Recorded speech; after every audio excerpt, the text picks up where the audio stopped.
Good morning, good afternoon, and good evening, everyone, wherever in the world you may be joining us from today. My name is Francesco Del Carpio, and I am the CFL York Operations Coordinator.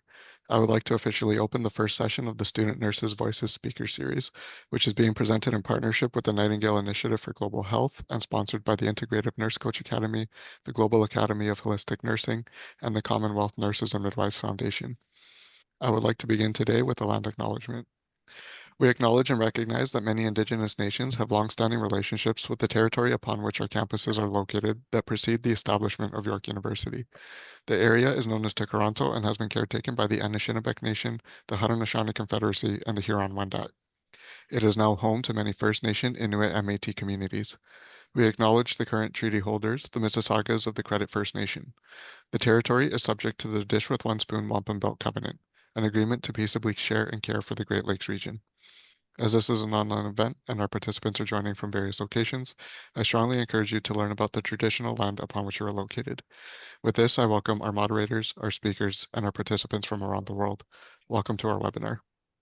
For those who may not be familiar with CFL York, our center was established in 2020 and started its operations in 2021.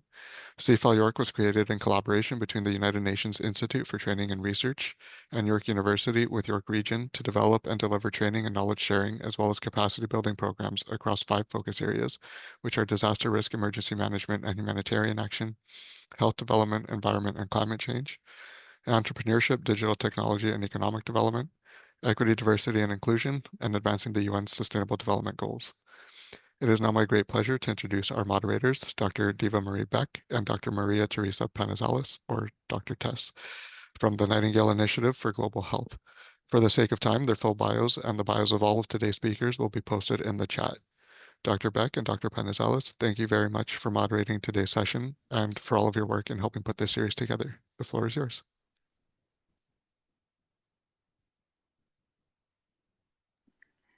Thank you, and good morning to each and every one of you across time zones.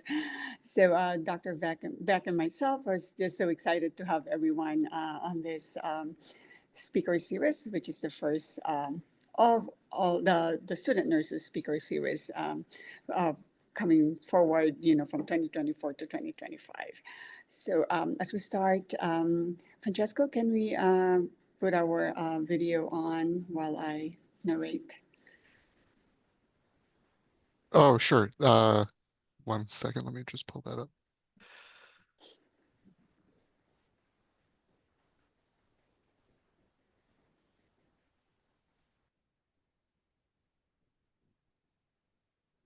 Oh, here it is. Sorry, 1 second.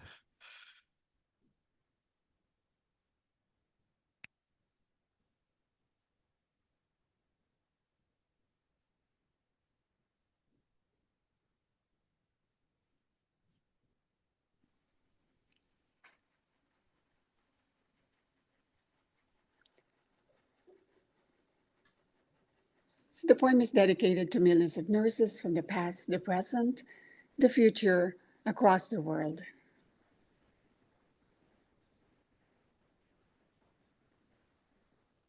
The healers. It hurts to see the suffering. Our patients, our communities,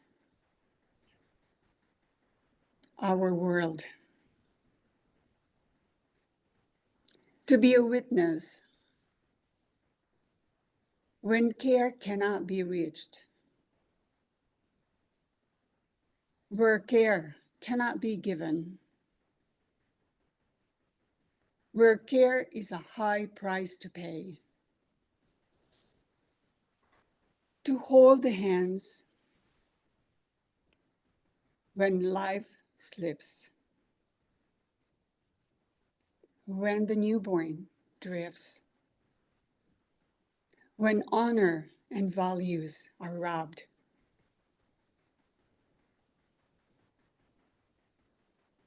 When our own identity is such that is left unknown. The humanness of being a nurse.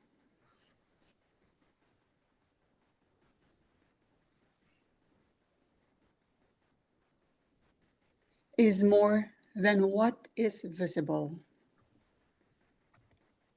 It is what is within. One who longs for a just world, for peace in the midst of suffering, or the moment of fleeting joy.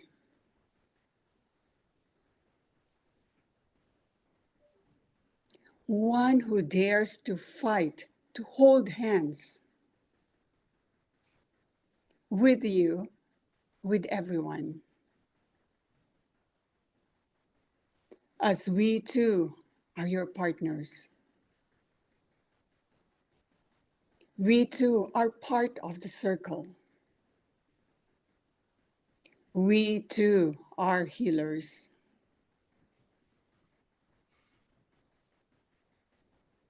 In building a better world. So that leads us to the next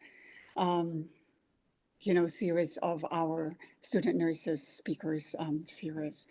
So at this point of time, I would like to welcome Dr. Beck. Thank you, Tess. Just to say, Tess wrote that poem at the end of COVID, and we are very pleased to be featuring it, perhaps as the official poem for our series. We'll see what people say. Yeah. Now it is my great privilege and honor to be introducing Dame Anne-Marie Rafferty, who is a professor of nursing policy and the former dean of the Florence Nightingale Faculty of Nursing, Midwifery, and Palliative Care at King's College in London. In 2020, during the WHO International Year of the Nurse, she was appointed Dame Commander of the British Empire by Queen Elizabeth for her broad and distinguished services to nursing across Britain, Europe, and the world. It is a deep honor to be inviting you, Dame Anne-Marie, our distinguished friend and colleague, to speak to us. Good morning, Dame Anne-Marie. Well, good morning to everyone. And Deva, thank you so much for that very generous introduction. My theme today is, in speaking to student nurses across the world, is building your professional life raft and support system to sustain you in your careers. And guess what? It starts now. I was reminded of this as a leader from our National Health Service spoke about the importance of happy nurses for happy patients. He was investing in frontline services and service leaders, predominantly nurses, to enable them to sustain themselves, support their staff, and patient care. I commended him for doing so. As we know, the structure of our profession is shaped like a Christmas tree, at least in the UK, each layer supporting the one above and beneath. However, it is only a healthy Christmas tree when there's enough staff, when enough staff are actually able to move up to and grow the next layer. Line managers and service leaders exert huge influence over staff experience and even decisions to stick and stay or leave the profession.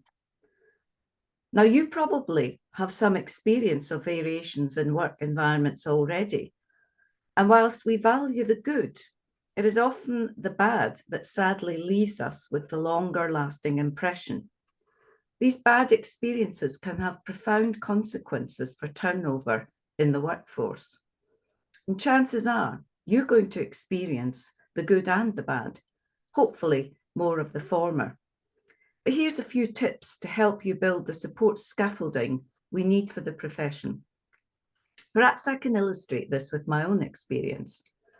When I was a student, just like you, on my first ward, I was bullied by staff.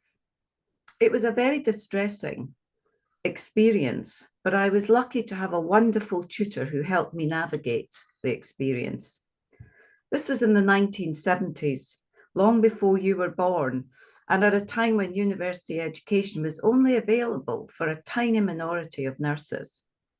Sadly, this reaction was all too typical of the human response towards minorities. I was helped hugely in standing up to these bullies by my tutor and calling out their bad behaviour.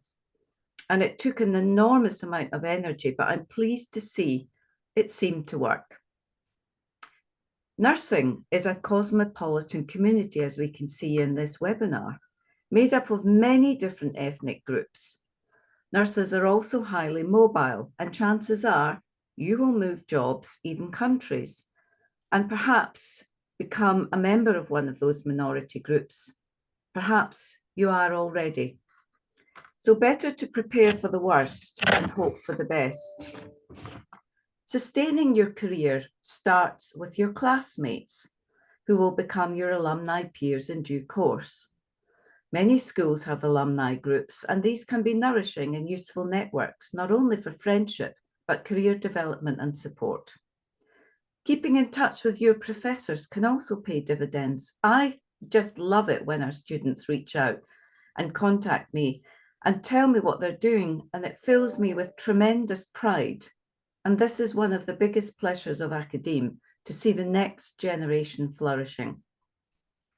Then there are the unions and professional associations you can join, often at reduced rates as students, the forums and the support and advice that you can receive and seek on your employment rights in the workplace.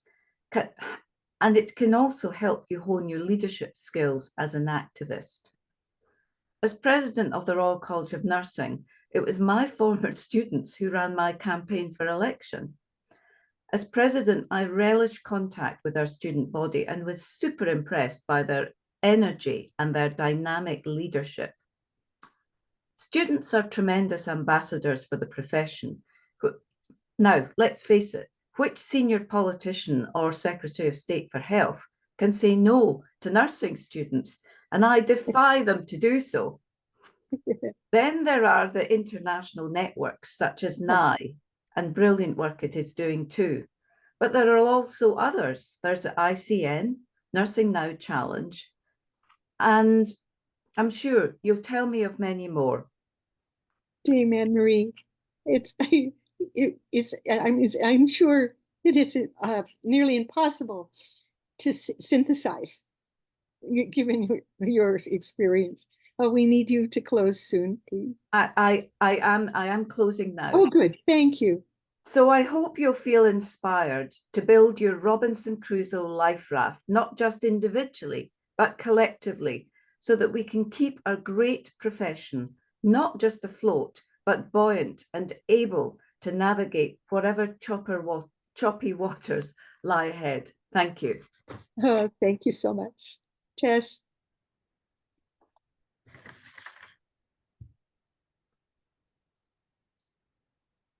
Tess?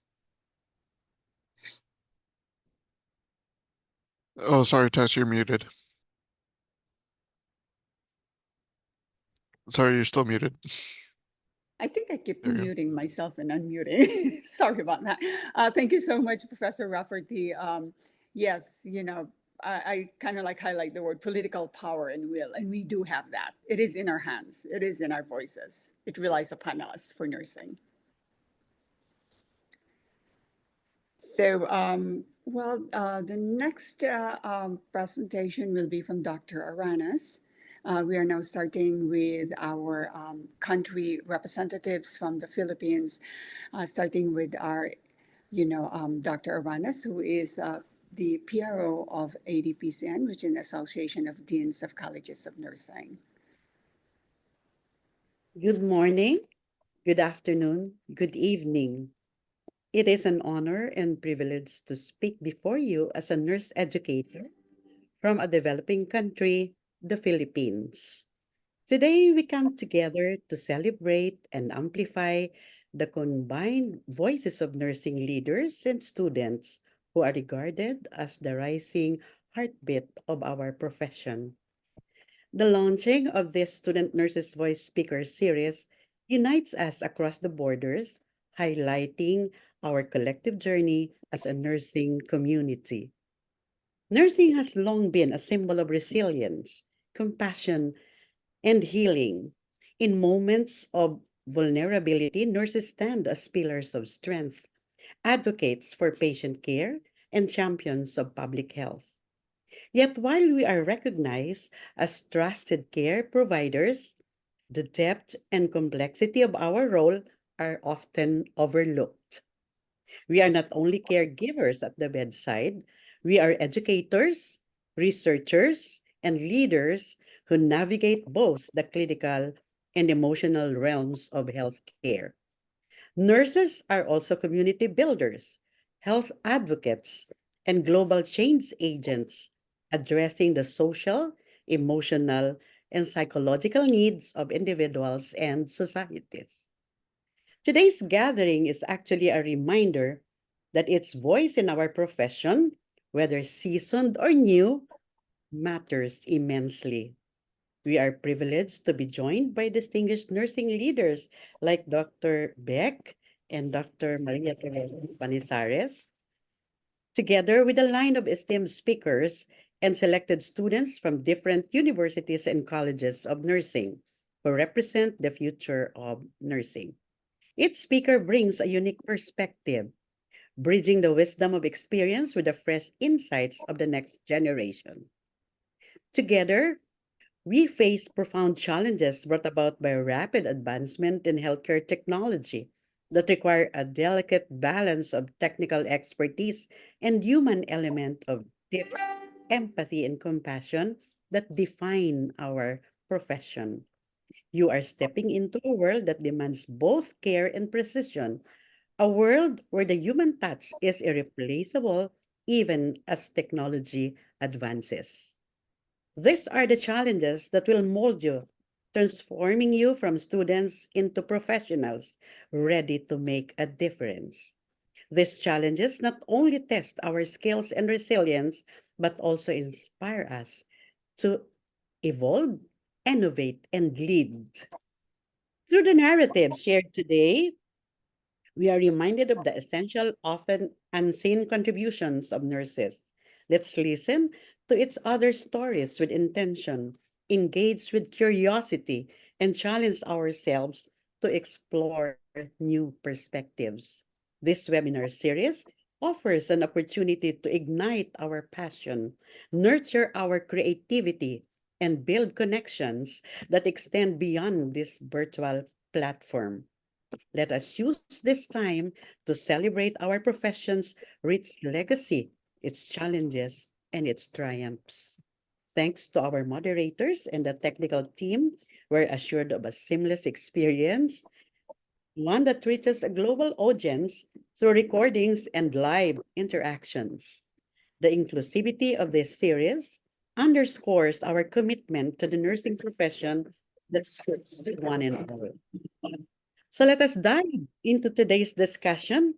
May this event deepen our commitment, inspire one another in the practice of the nursing profession, and remind us of the essential role we play in uplifting communities around the world. Thank you, and let us make this gathering a truly memorable and transformative experience.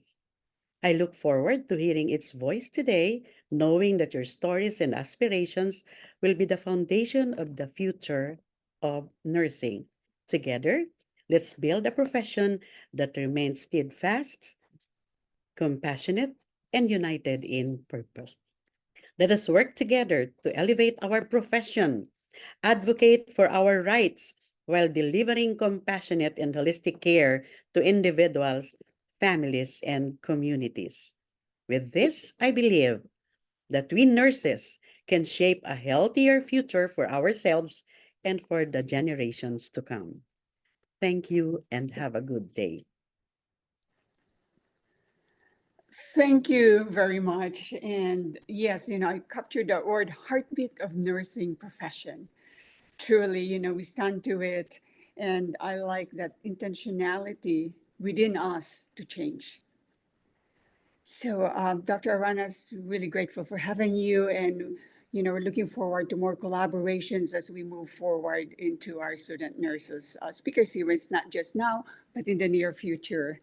Thank you.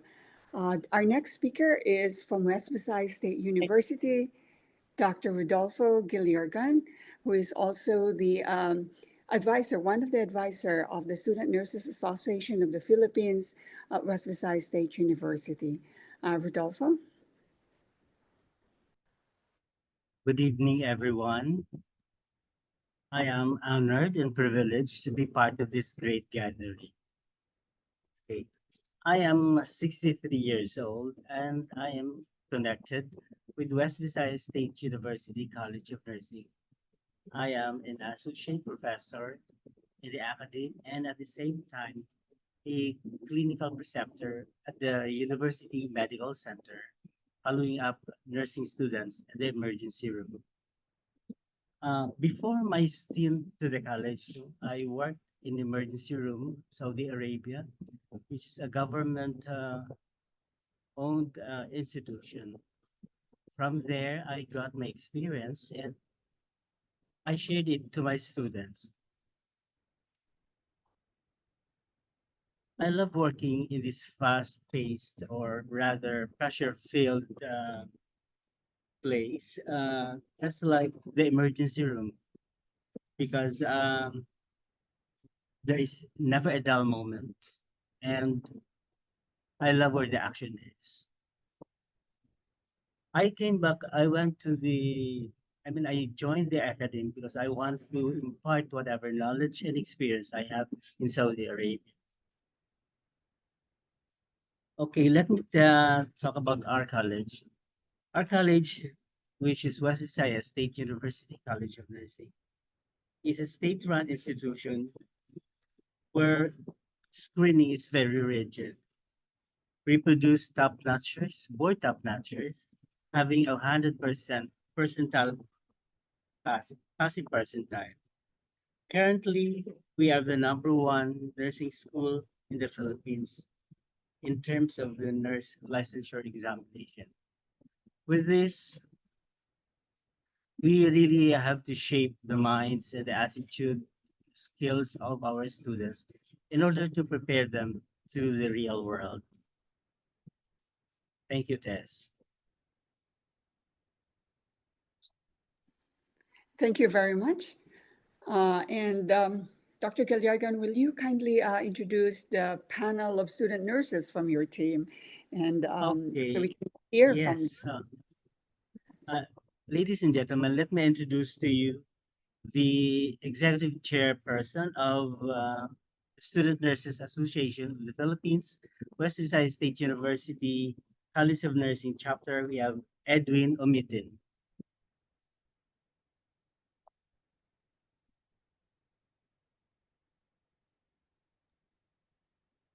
So good morning and good evening to whichever part of the world you're coming from.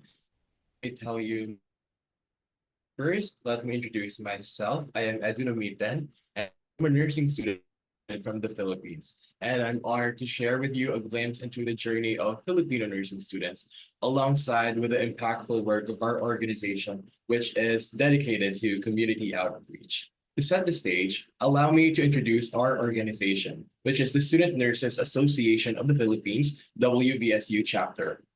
I am currently the executive chairperson of our organization, which was established in 1987, and we have been actively promoting the spirit of volunteerism among nursing students for the past 3 decades.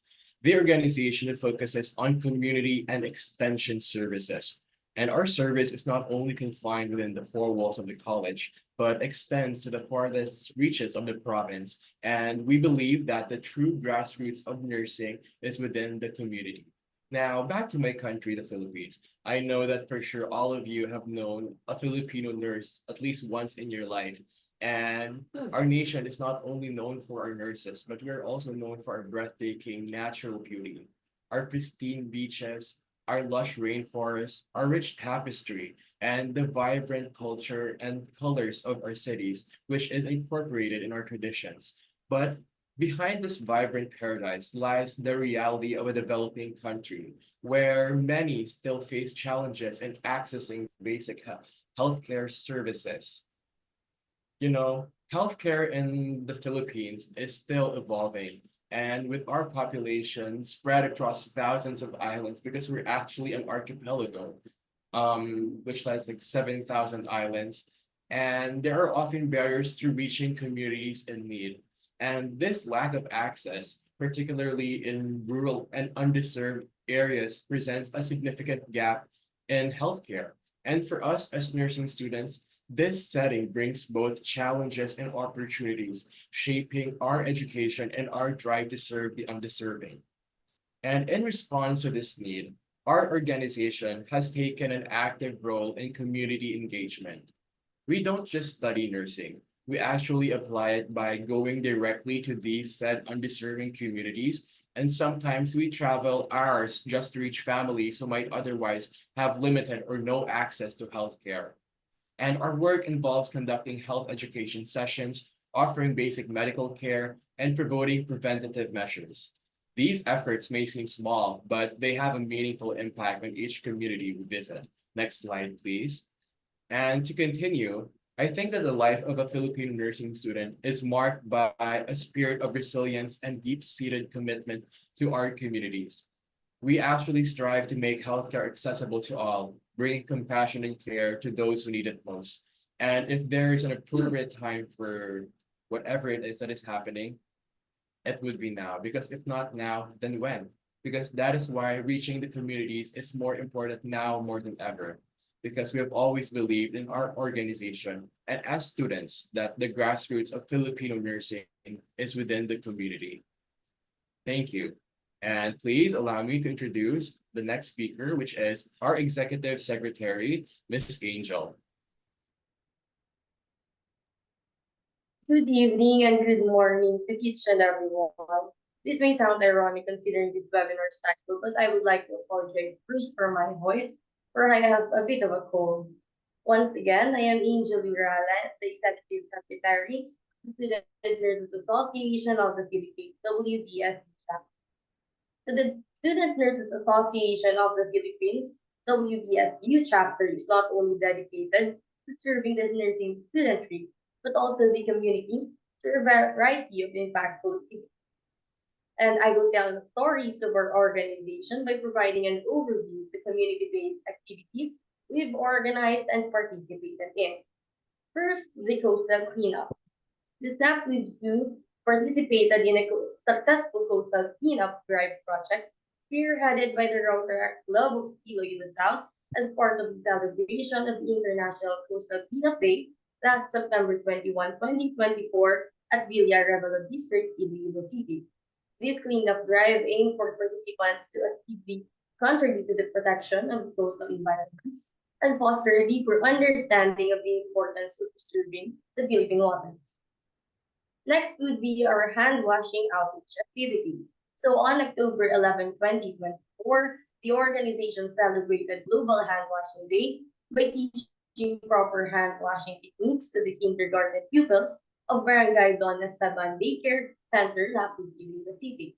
With the title Snappy Hands are Clean Hands, the project aimed to instill the importance of proper hand hygiene in preventing the transfer of diseases, ultimately promoting health, starting with children who are most prone to contact with dirty areas and objects. This was done through a series of activities, including a maze activity sheet, the pepper and soap experiment, a storytelling, the hand washing song, and the return demonstration of hand washing. And lastly, our medical mission. On October 27, 2024, SNAP was invited by the Catholic Student Nurses Association of the West Visayas State University College of Nursing to be one of their partners in the program. Healthy Body, Healthy Spirit, which is a free vital signs taken to the churchgoers of the St. Clement's Church in La Paz.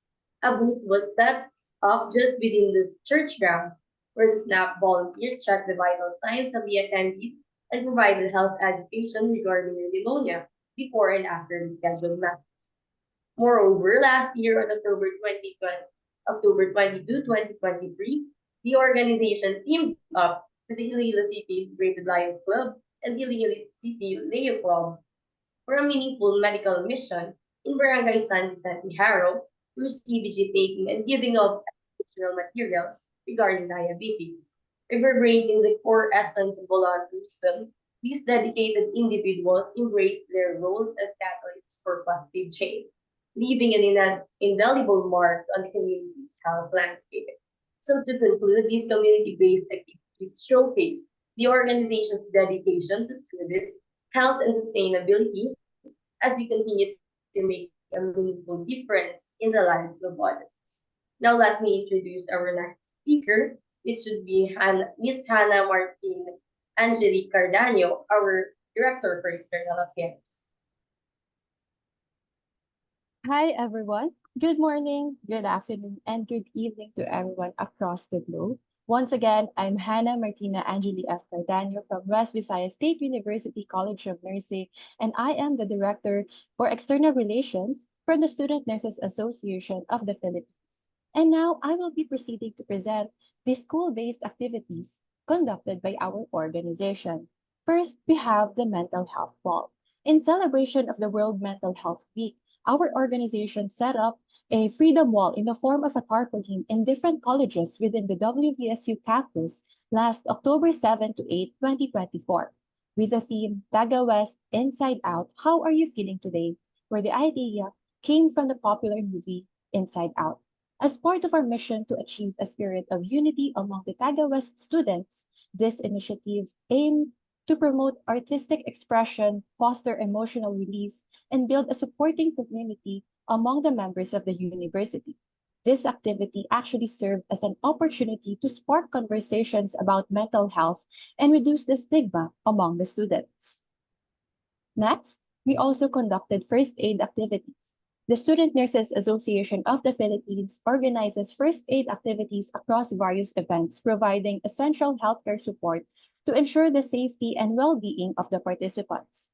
During the college orientation program and the university freshman orientation, the SNAP WVSU chapter set up a first aid station to address any minor injuries, health concerns, or emergencies, promoting a safe environment for new and old students as they acclimate to campus life.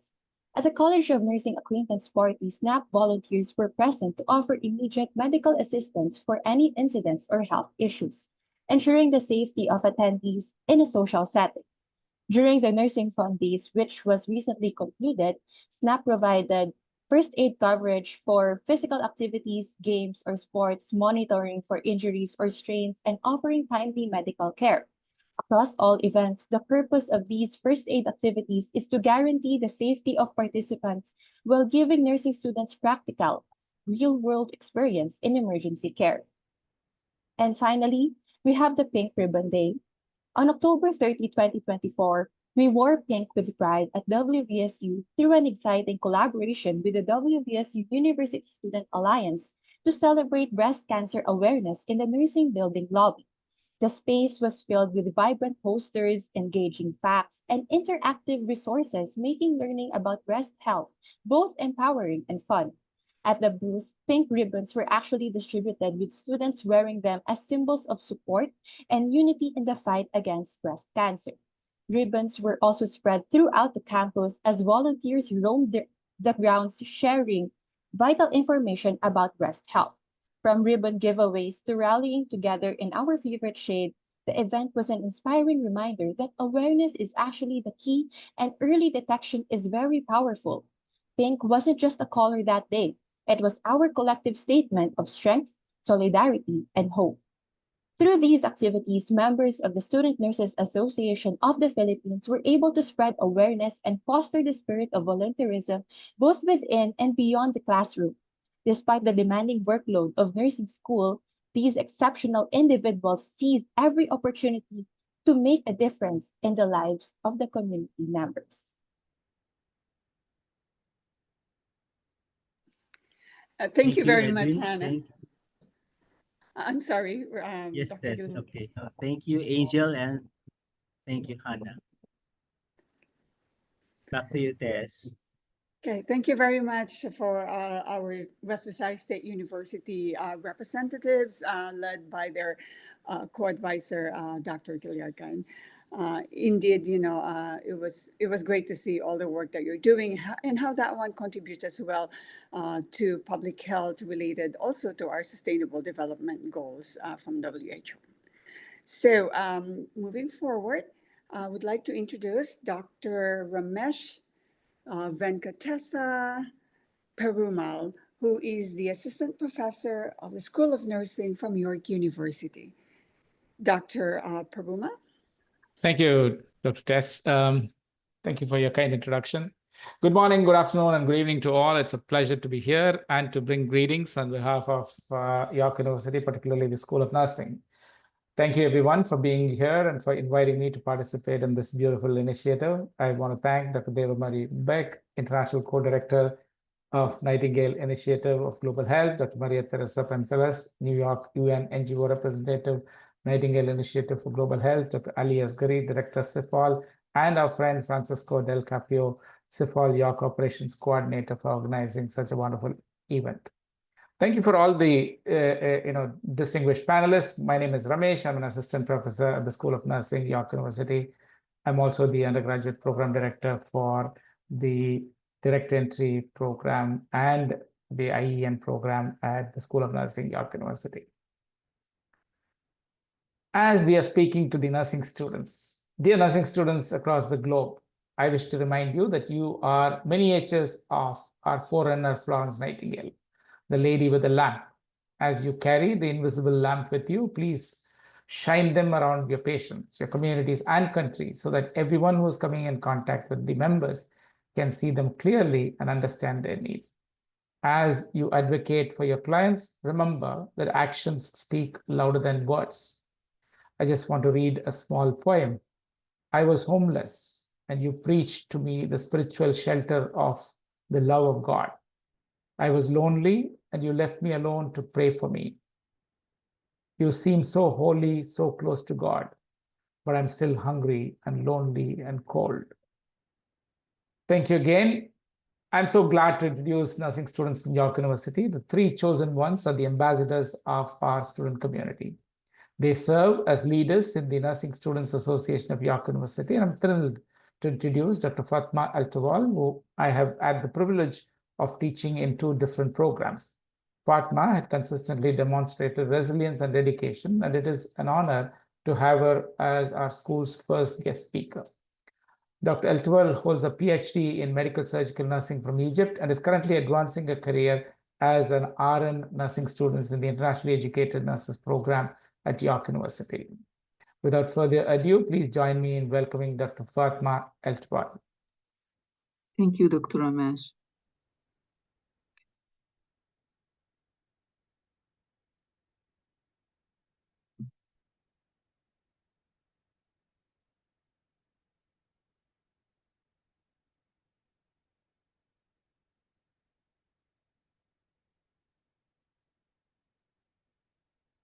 Just to check, everyone can see my screen?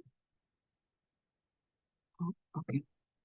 Okay, good morning, good afternoon, and good evening for everyone. Dear professors, guests, colleagues, and fellow professionals, it's my pleasure to present the Nursing Student Voice, Reflection, and Future Leadership representing York University.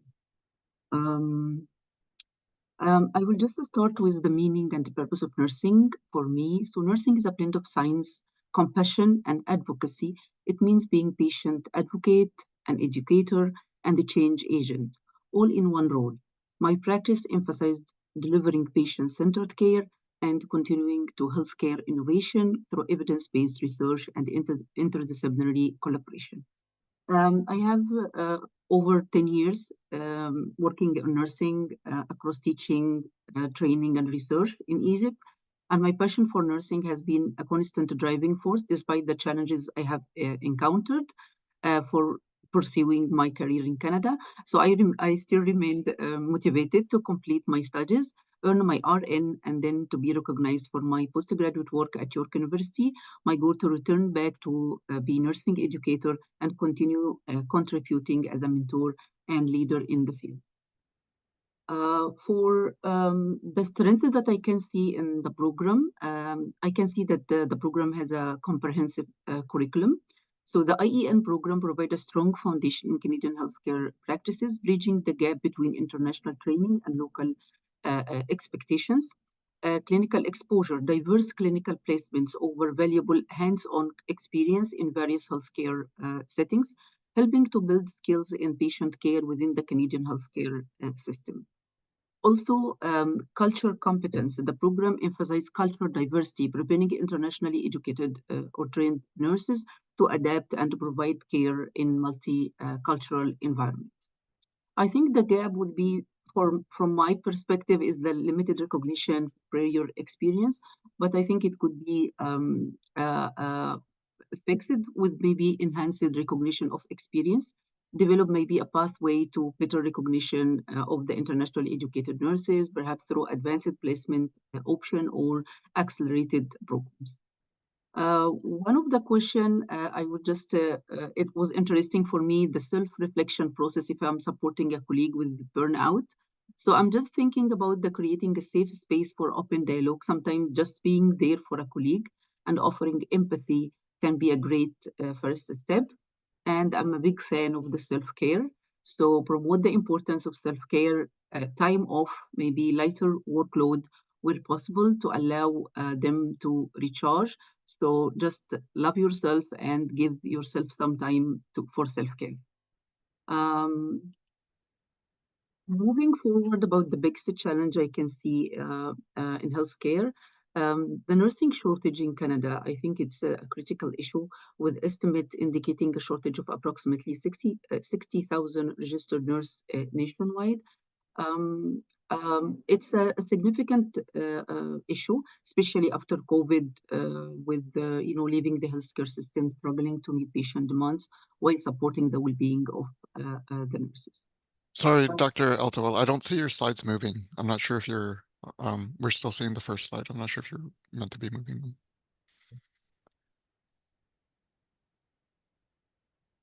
Can you see it now? We can see your first slide. It's Yeah, right it's there. still just saying the first Still? one. Oh, okay.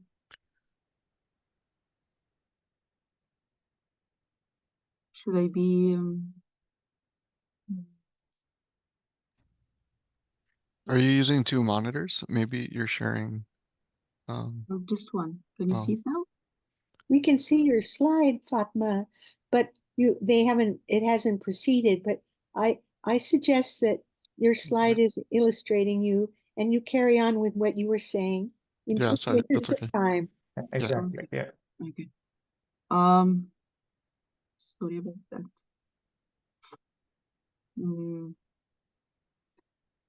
Okay, so I was just thinking about the potential solutions from the nursing student perspective.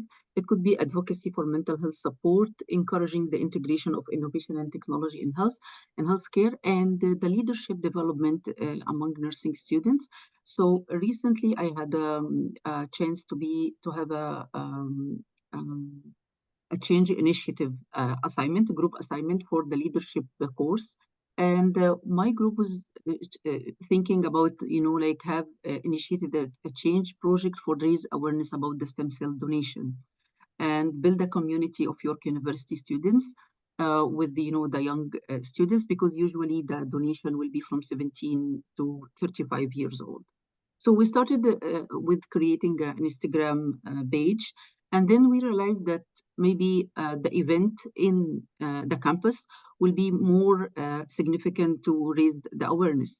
So I contacted the Canadian Blood Services, and they provided the kits and they provided the resources. And then I contacted my professors, Professor Ramesh and my other professors in the nursing school, and they invited all the nursing students to the event. We had the event last week, and the event was successful. We were able to have 80 registers, so 80 donation for the swabbing for the stem cell, and we had a great speech from the Canadian Blood Services that this is a huge success, because their last event in another university was only 18. So it was like, oh, this is a huge success. So even it is a change initiative project for having, like a course, it is part of the leadership course, but we felt how it could be significant for the students to be having this awareness about the stem cell donation. For the future for nursing, I think we can see that the future of nursing is evolving toward more dynamic, technology-driven, and leadership-focused role, and more caring about, the involvement more for the chronic disease, aging population, and the mental health issues. I think I just want to show you some of the pictures that we Dr. have. Fatma, your time is up. I'm sorry. Okay. We would love to listen to you much longer, but thank you so much. Thank you. You could make a closing remark. That would be great. Thank you so much for having me for this for the conference.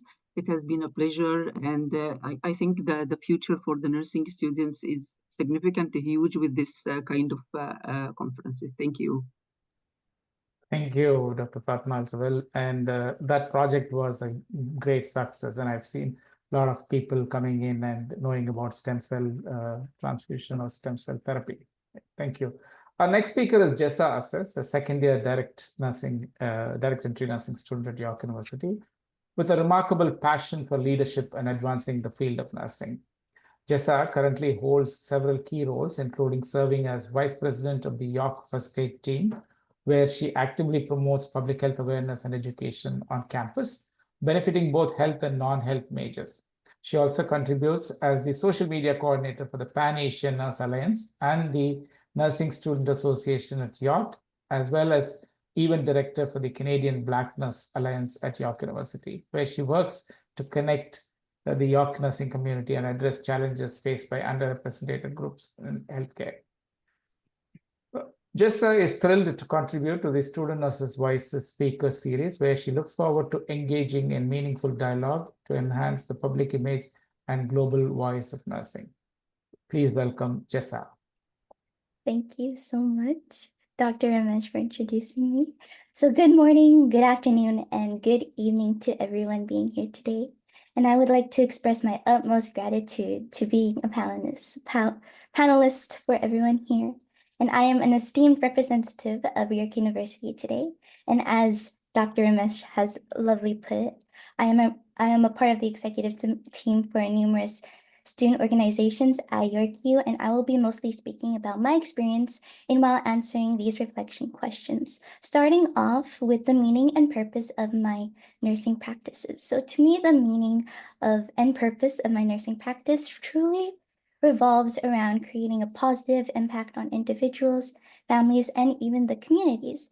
Because to me, I believe that nursing is one of those professions that requires a deep level of interaction with clients, not just medically, but also emotionally and mentally. And we are, in most cases, the first and last point of contact that a client seeking care or recovering will be interacting with. So knowing that I can contribute to someone's healing, someone's recovery, someone's comfort levels in any small way, shape, or form feels like a profound privilege and honor that I am lucky to be a part of. And even in my academic journey fuels this purpose, the knowledge, the skills, and the nursing perspectives I gain in my studies continually inspire me to improve, pushing me to think critically, always critically thinking and adapting to new challenges. And through academia, I'm not only growing as a clinician, but also as a leader, equipped to making meaningful contributions to healthcare.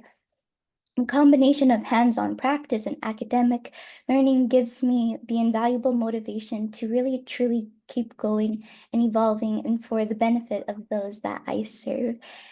And also as the fellow nursing students that I meet along the way. So as the Vice President of York first aid team and as a nursing student, I have had the opportunity to work with first aid responders and collaborate on events that really focus on both emergency preparedness and general well-being. So in this role has allowed me to not only strengthen my clinical skills in first aid, but also enhance my leadership abilities by coordinating training sessions and outreach activities for the Yorkie community. It has truly been rewarding to witness the growth of both our team and the students who come to all these training sessions, gaining confidence in their ability to respond in emergency situations.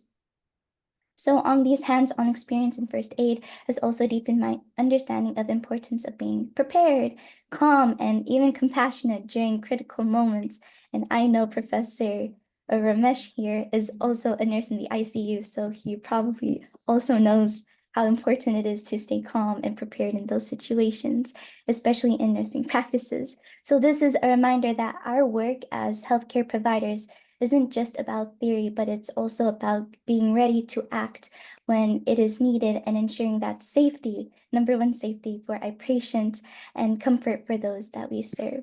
So I guess this leads me on to my next point, which is based on my academic experience, what are the strengths? So of course, there's evidence-based learning where we are very encouraged to make decisions based on the latest research, which keeps us up to date with current practices. And this foundation in evidence-based knowing strengthens our clinical reasoning skills. And even the hands-on clinical experience, the clinical placements offer invaluable real-world practice that bridge the gap between theoretical knowledge and actual patient care. In a world where it requires you the utmost knowledge and precision when taking care of your client. And also, I am in different organizations, so I get the opportunity to explain what we do in these different organizations that I am a part of. So we are just a stepping stone in a larger movement toward equity and inclusivity in healthcare. I get the opportunity to be a part of the executive team for the Pan-Asian Nurse Alliance at York U and the Canadian Black Nurses Alliance at York University chapter, where both teams advocate for minority voices in healthcare in North America.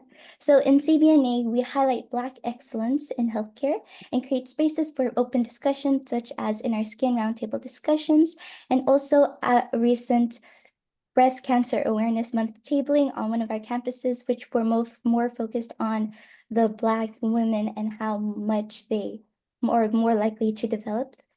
In PANA, we connect to broader Filipino healthcare communities offering mentorship. Hello, Jessa. We're not on to 6 minutes. Please conclude now. It's wonderful to listen to you. But we need to carry on. Please close with your closing remark. So in all, I believe that us as student leaderships, it's very important for us to have our voices heard and to connect with everyone. And that's the point that I was trying to get. Thank you so much. Thank you so much. Tess, Dr. Ramesh, go ahead. Thank you, Deva. Thank you, Jessa, for those wonderful remarks. I'm delighted to introduce our next speaker, Hadir Kandil, a dedicated third-year nursing student at York University. I had the privilege of teaching Hadir two important nursing courses where I witnessed her sense of empathy and dedication to the profession. Hadir is also the president of Nursing Students Association of York University. Hadir chose this program because of the diverse opportunities nursing offers across various fields, whether in hospitals, clinics, organizations, homes, or even technology. Hadir describes it as nursing is a fascinating blend of art and science, offering many chances to develop both soft and hard skills, all with a powerful impact on the healthcare industry. Hadir is eager to see what the future holds and to continue developing through new experiences. Please join me in welcoming Hadir Kandil. Thank you so much, Dr. Ramesh, for the beautiful introduction. And thank you to my fellow peers, Jessa and Dr. Fatima, for all the wonderful things that they said about nursing. So hello, everyone. My name is Hadir. I am a nursing student at York University, and I am also a person who came from different countries, who came to Canada to look for better learning opportunities. So originally I'm from Egypt, and I lived in Egypt for a period of my lifetime, and then I moved to Saudi Arabia. And I know one of the guest speakers here also works in Saudi Arabia for a couple of years. So I'm well familiar with Saudi Arabia, and then I also moved here to get my hands on better education and better opportunities, just as many of you are. So thank you so much for having me here today. It's an honor to meet all of you leaders and to meet all the wonderful professors and students who have joined this panel. So I'm just going to talk a little bit about what nursing truly means to me. So in Egypt, we have this saying, nurses are the angels of mercy. And when I think about the definition of nursing, it truly is all about that. When you look at nursing, the first thing that you see in a nurse is compassion, or the first thing that you should see in a nurse is compassion. When you find a nurse who's compassionate, who's always there for you, who's always willing to listen to you, that's something that a patient truly is always looking for, especially um, at the time of their need. So when a patient comes to a hospital and they're looking for someone to help, someone to care for them, someone to empathize with them, that's something that truly I feel like can be mostly found in nurses. And that's a definition that I truly stick with. Nurses are the angels of mercy. But personally, for me, as Professor Ramesh has mentioned, the meaning of nursing practice is, again, a commitment to care. It's compassion, and it's an opportunity to make a tangible difference in people's lives. And it's also a combination of science and art. So if you're someone who likes biology and sciences and physiology, then you'd also be interested in nursing. And if you also have that blend of um, working with people and socializing with people, then you'll also find yourself to love the nursing career because it's all about that. It's all about socializing with people, trying to understand the sciences of how the human body works. And that's a wonderful opportunity that we get to see in the nursing field. But moving on to some of the things that I would like to mention.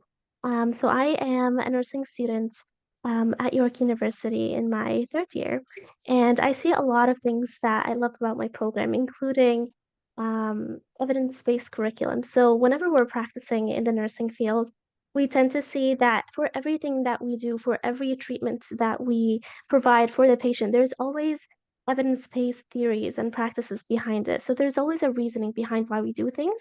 And that's truly the foundation of nursing. There's always something that we build upon when we're treating patients. There's also hands-on clinical experiences. So when we're going out there as nursing students, we get to incorporate a lot of practical experiences, meeting patients throughout different units and different communities. And it truly is fascinating. And working also with interprofessional collaborative teams, such as doctors, such as physiologists, pharmacologists, dietitians. As nursing students, getting to work with all these interprofessional teams, it truly gives you the opportunity to see how we can all make a difference in the patient's lives. So I keep going around this, but nursing makes a huge difference. And I want you all to be proud of your nursing degree and of your program if you're still a nursing student, because you're here to make a difference in someone's life, whether it is emotionally, mentally, or even physically. But just know that throughout your lifetime, you are bound to make hundreds and hundreds of positive changes, and it all starts with you. So just keep going and don't hesitate to learn more. Don't hesitate to ask questions. Don't hesitate to take opportunities and get to know more people because everyone has their own experiences, and that's why we're here in this meeting to share our own experiences and thoughts and progression in the nursing field. A lot of the points that I have mentioned have already, or that I will be mentioning, have already been mentioned by Jessa and Dr. Fatima. So I won't go over some of the repetitive points. However, I'll just be closing off by mentioning some of the challenges that we may face in the healthcare. So in the Canadian healthcare system, some of the things that we get to see is, as Dr. Fatima mentioned, the shortage in staff. And with shortage of staff comes burnout. And in order to treat burnout, that's something that can never be done by yourself. We have to be there and help each other out. We have to be there as a team and see what each one of us needs.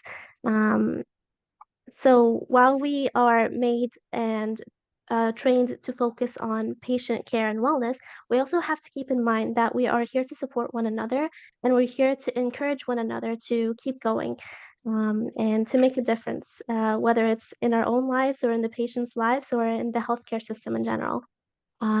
But these are my thoughts about nursing. I'm just going to wrap up on some of the things that I do personally in my community. So I am the president of the Students Association of York University, as well as the peer tutor coordinator for NSTAMP, which is the Nursing Tutoring Ambassadorship and Mentorship Program at our university.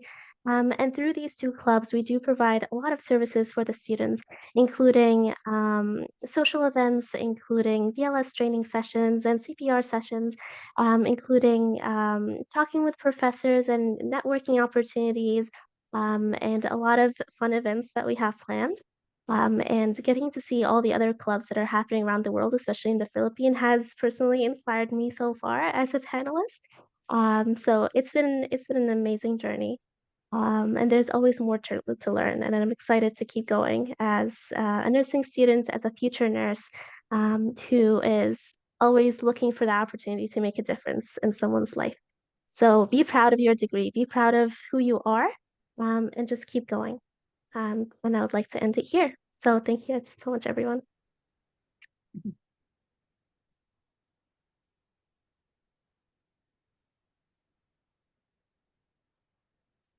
Dr. Ramesh? Thank you, Adi. Those three were wonderful presentations. I wish to thank Fatma, Jessa, and Hadir for bringing your perspectives to this initiative. And thank you, Deva, for giving us this opportunity. You're very, very welcome. I just realized that I'm the one to be introducing the final university, the University of Stirling in Scotland in the UK. It is my privilege to be introducing the representative of the Stirling University School of Health and Sports, excuse me, Margaret Maggie Ruddy. Margaret was one of the people with Tess who said, we need to do it this way, have people from across the world in this launching session. And she helped us prepare this project in wonderful ways, and also represented this project at the International Commonwealth Nurses and Midwives Federation Conference in Malta in September. It is a privilege to be asking Margaret Maggie Ruddy to be speaking and introducing her students. Maggie. Hey. So good morning, good afternoon, and good evening, everyone. And thank you so much for allowing us to join this really, really important first webinar in a series of webinars to come. So I actually grew up here in this area in Stirling, but I've spent most of my professional career in Canada, at BC Children's Hospital and Montreal Children's Hospital laterally. So I came back to this area 2 years ago, and I'm happily working at the University of Stirling as a lecturer in health sciences. Today, I am really proud to have three of key leaders in our student body to participate in this webinar. They are Alex Durant, Janet Babasola, and Susan McClatchy, and I'll introduce them individually. But how we approached some of the questions that were posed to all of our students is we reflected on them as a group. And so Alex, Susan, and Janet will address different elements of these questions together. So first of all, I would like to invite Alex, who is third-year undergraduate student and who came to us from South Africa originally, and then has been living in Scotland for the last few years. And she is a student ambassador for our undergraduate program. And for Alex, I just would give you a couple of minutes to introduce yourself, and then maybe I'll pose you a couple of questions. Thanks, Maggie. Yeah, I'm Alex. As Maggie said, I grew up in South Africa and moved over about 7 years ago and started studying at the University of Stirling about 3 years ago. And I'm happy to be joining everyone today. So Alex, we had several questions that we reflected on as a group. The first questions I had for you were to talk about being an undergraduate and how you feel it's preparing you for being a nursing professional in the future, and what are the strengths of your current program? So we've spoken about this before, and I believe that the strengths of our current program at the University of Stirling is there's quite a few of them. One of them mainly is the lecturers and the students work really closely together. There's a lot of student involvement within the program, such as being reps, and there's always a close relationship with students, and we don't call them professors, but the professors that teach us, the lecturers that teach us, as well as an interdisciplinary collaboration in education. We work so closely with so many different people in different hospitals and different healthcare settings that is so beneficial to our learning on a hands-on clinical skills sort of basis. We also have a separate placement to our study, which allows more time for us to focus on our academic theoretical subjects, allowing us to really focus on practical aspects as well as theory aspects. We incorporate an extensive hands-on clinical skills training. And like I said, it's separate from other modules and other subjects, which allows you to get such an in-depth feel for those sort of subjects, as well as being taught holistic and patient-centered approaches and the resilience and self-care in our education. It's very well integrated in all of our subjects. Thanks for that, Alex. If you were to worry about what gaps there are, what kind of things do you feel that you need to help prepare you that you currently don't have in your toolbox? Now, life draft, as David said earlier, as a group of students, we find that there is a lack of mental health and well-being support, which I think is felt all over healthcare, unfortunately, and especially from the COVID pandemic has become very prevalent throughout healthcare and through university. So that is something that we are looking into and hoping to integrate more into the program. A lot of students seem to find that there's a power dynamic between student nurses and qualified nurses when you're on placement with them, and sometimes find it quite difficult to stand up for themselves. And hopefully moving forward, we could work on these things. There's a big cultural changes and differences throughout the program through the amount of people that come through the program. There's many different cultures, and so it just shows the diversity in our nursing degree at Stirling. Thanks a lot, Alex. These are really helpful perspectives for you to share. I would next like to introduce Janet. Janet is also a third-year undergraduate adult student, and she is starting nursing as a second career. And Alex is also one of our student ambassadors and leaders for the undergraduate community. And Janet, I have a few questions to pose, but do you want to take a minute or so to introduce yourself? Hello, everybody. My name is Janet. Thank you for the privilege for allowing me to be part of this forum to lend my voice to nursing students around the world. It's a great privilege I don't take for granted. My name is Janet Babasola. I am an adult nursing student. I have interest in acute nursing as well as community nursing. I like the nursing, the acute aspect, because you get to see a variety of illnesses and you're there to support the nurses at the time where they are most vulnerable, at the time whereby they have a high health crisis, to help them and support them back into health or somewhat stable health. I like the community nursing because it helps me to build the relationship with my patients, to see them through the patient-centered holistic care. Thank you very much. Thank you so much, Janet. We've talked a little bit about self-care and mental well-being for students and within the healthcare profession. How do you use reflection to help you with your practice, and do you feel that assists you in maintaining your well-being? Thank you very much, Maggie. I see reflection as an essential part of growth as a nursing student. It helps me bridge the gap between theory and practice, and helps me to foster both personal and professional development. I think a structured self-reflection process for any nursing student should involve journaling after clinical experiences. So for myself, after I've actually been to placement, or I have had a clinical skills class, I sit down and, reflect on what I've learned during the day, and I write it down in my journal. I use the Driscoll approach to self-reflection. So what and what now. I use those to help me to hone down my own learning, to make sure that I have the benefits of it, that it allows me to clarify my thoughts, identify patterns over time, and to build my confidence and accountability.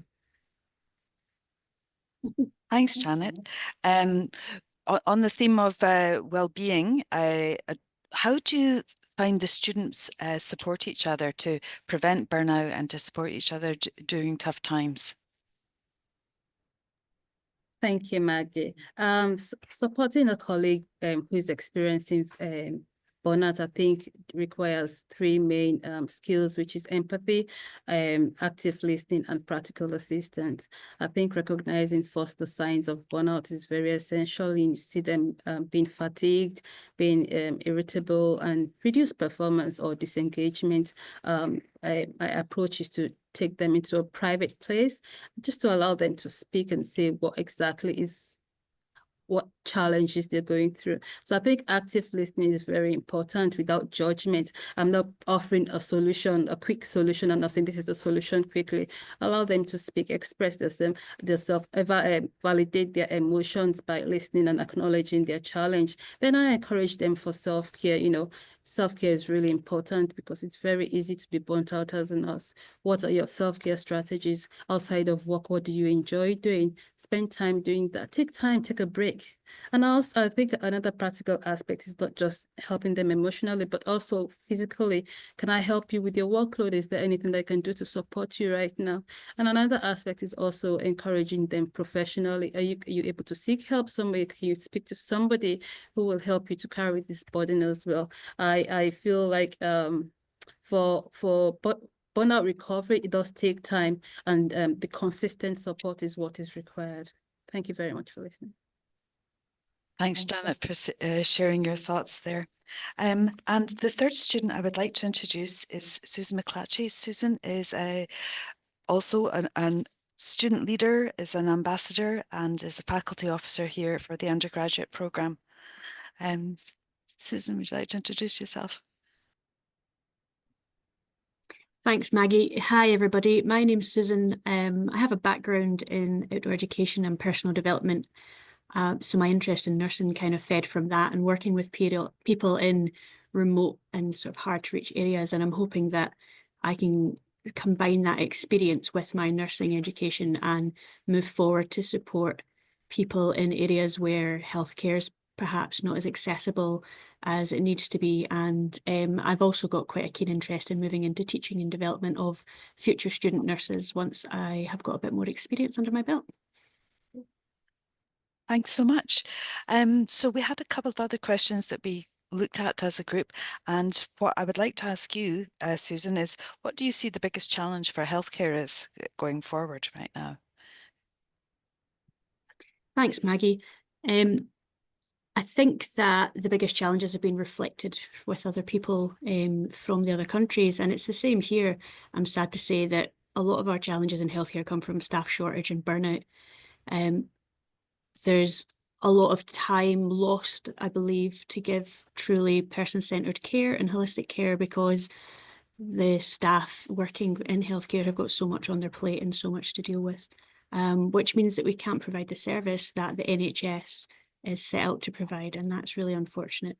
There's also quite a large lack of funding.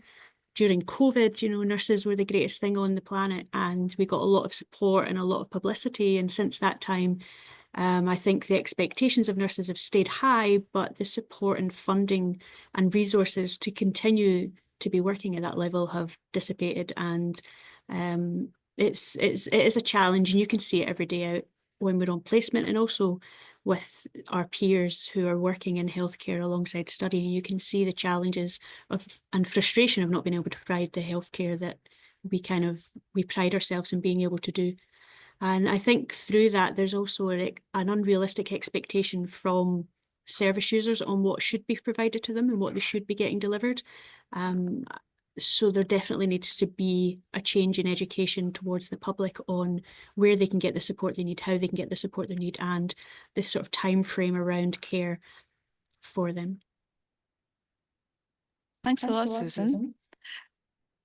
Final question I have today is really about nursing going forward. So we've talked about some of the changes that have happened across the world. We're all feeling it post-pandemic, but where would you see nursing as a profession in 5 or 10 years? Do you think that it's going to be very different? I know it's going to be different, Maggie, because we're going to make the change. We are going to make it better for everybody. One of the things that we're taught really strongly throughout our degree in Stirling and within the UK is looking at holistic person-centred care. And I think moving forward, that is a big driving point to delivering effective and efficient healthcare to anybody who requires it. And through that, I believe that a move into more community-focused care and at-home care will help people recover better. It'll help people have a more positive care experience because they're in an environment they're comfortable in.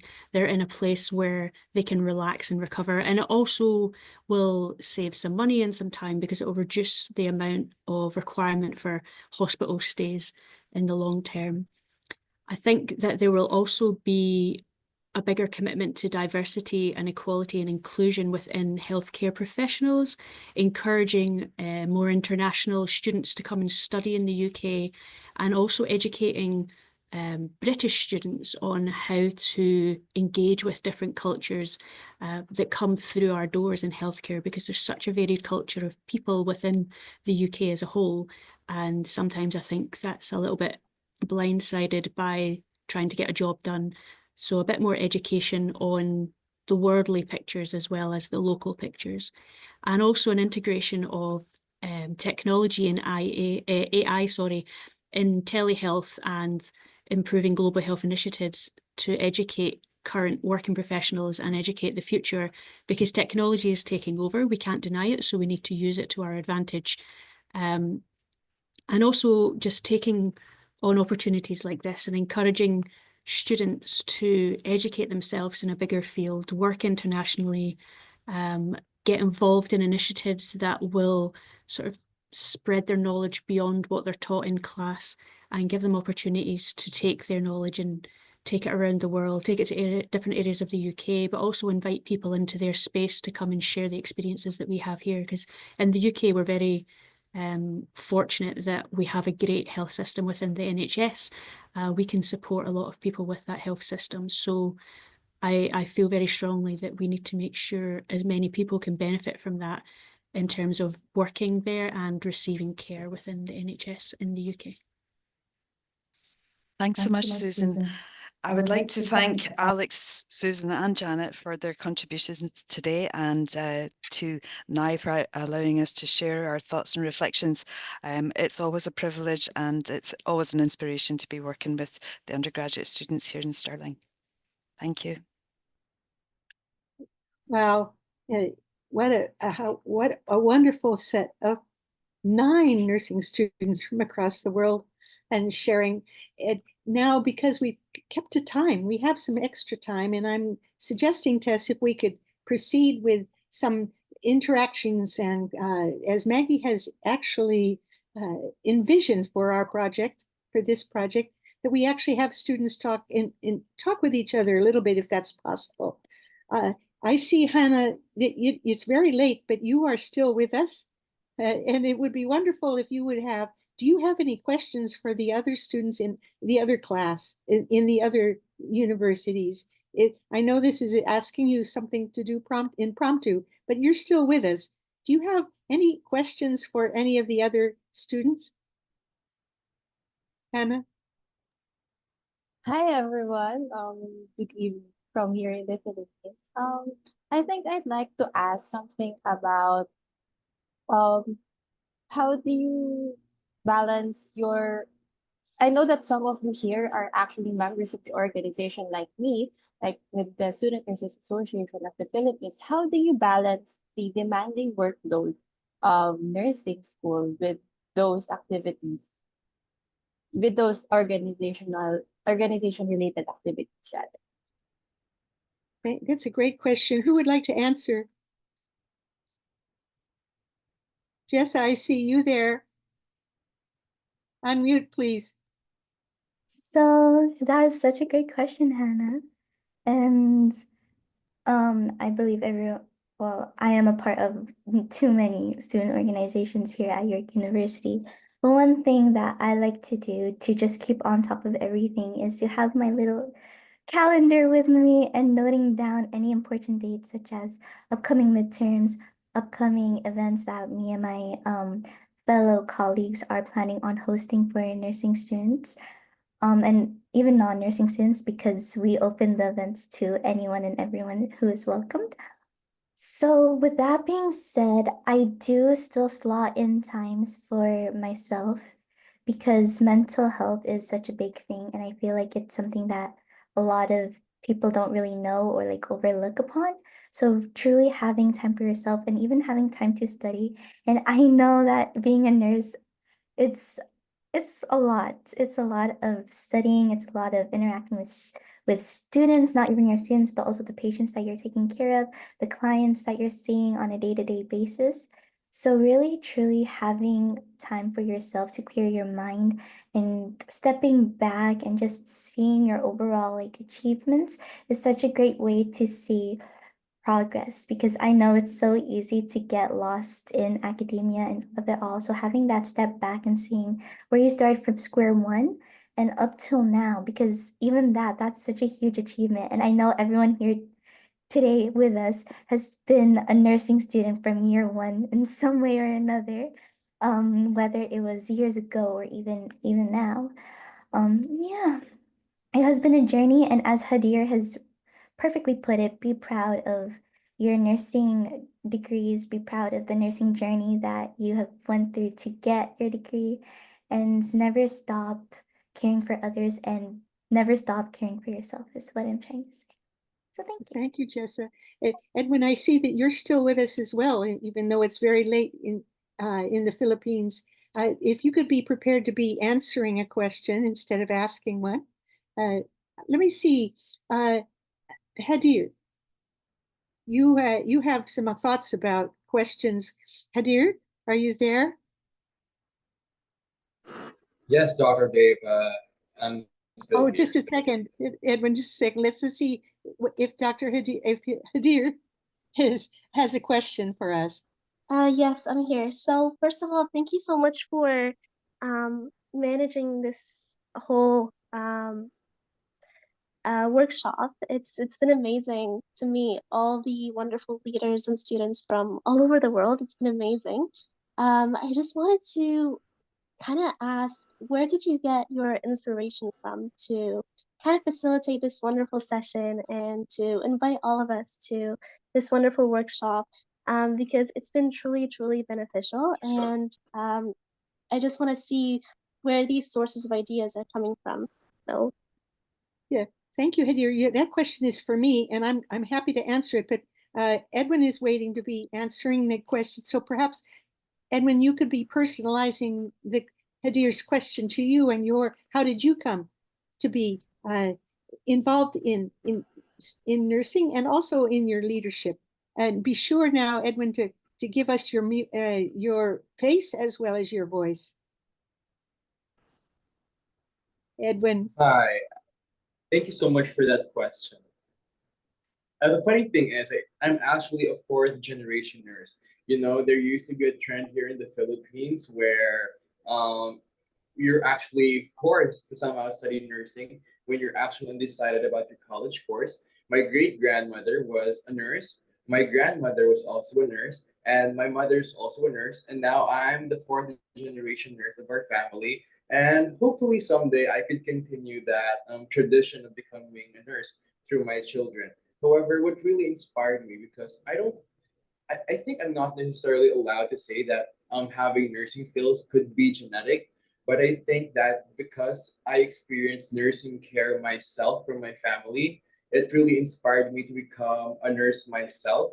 And that is why this is my passion, to take care of other people in the same way my family has taken care of me. And I think that it would be so unfair when I know how much it means to be treated holistically and to be cared for like your family. And I want to do that into the things that I love. I think that when we channel our inspirations and our passions into our professions and our vocations, we create more meaning to the lives of other people. And that for me is the reason why I pursue nursing. Thank you so much. Oh, thank you, Edwin. Now, Hadir asked me a question, and I think I'd like to close this discussion, this interactive discussion, with my answer and continue with students asking each other questions. And then I will answer your question later, Hadir. I see Alex sitting there, smiling. Alex, what question do you have for Fatma, for Dr. Fatma?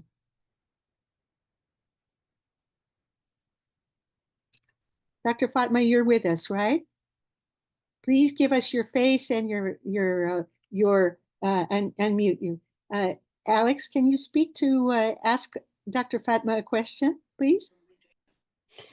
Hi, so I was just wondering, when you moved into education, how did you decide what kind of leader you were going to be? Because obviously when you're in the nursing career, you go past so many people who have different leadership skills and different leadership styles. So what was your deciding factors, and how did you grow to be the sort of leader that you are now?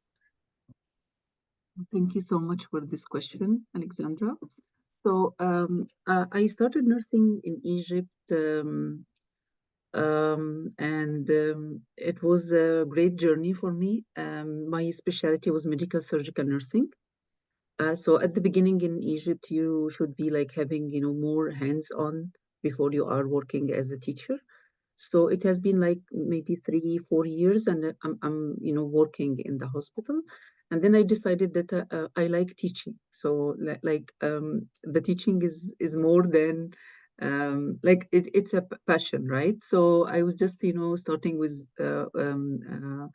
showing this interest for my professors, and I started my master and then my PhD. And during the journey, I have like assigned some of the courses.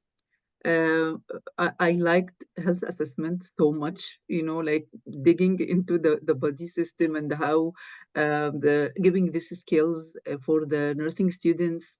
With some hints, you can see that how the health assessment is so important for the nursing, and this is the basic for the nursing process.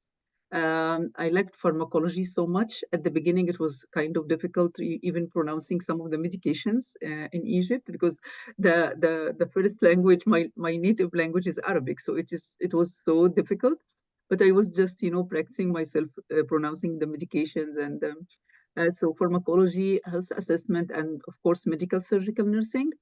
After a while, I felt it has been like fulfilling and rewarding, having the students giving you this feedback that it's, oh my God, you make it so easy for us. So we are like we are happy that we have.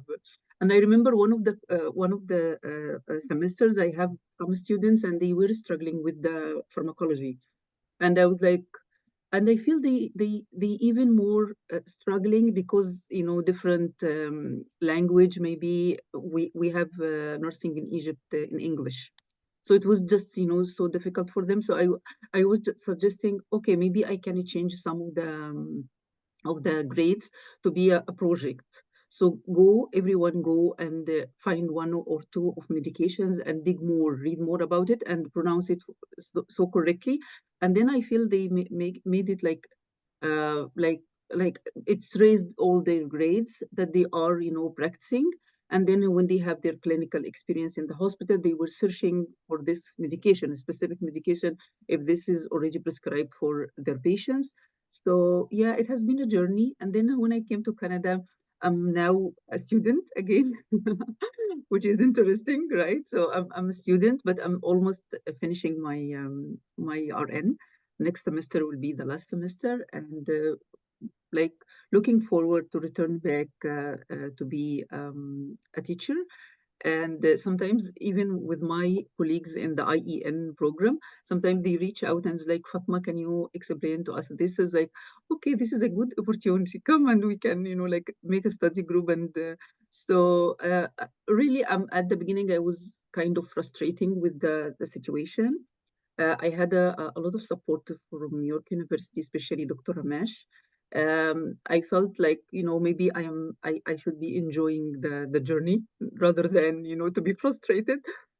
My kids, they are now in college, university. So we are all studying together. So, so I have assignment, they have assignment, I have exam, like this.